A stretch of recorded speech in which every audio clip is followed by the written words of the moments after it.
لسيف الدين قطز في رسالته إلى هولاكو: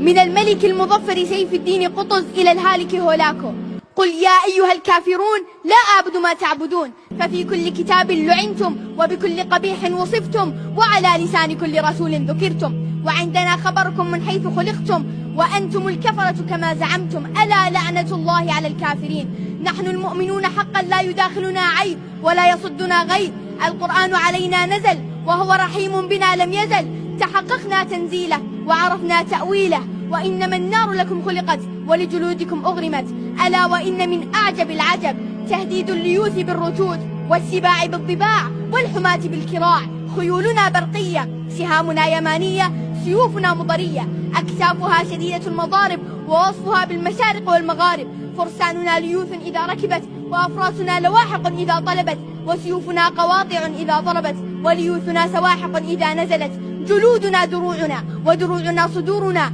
لا يصدع قلوبنا شديد وجمعنا لا يراء بتهديد، بقوة العزيز الحميد. هذا وإنه لا يهولنا تخويف ولا يزعجنا تذليل، إن عصيناكم فتلك طاعة، وإن قتلناكم فنعم البضاعة، وإن قتلنا فبيننا وبين الجنة ساعة. قلتم قلوبنا كالجبال وعددنا كالرمال، فالقضاء لا يهوله كثرة الغنم وكثرة الحطب يكفيه قليل الضرم، أفيكون من الموت فرارا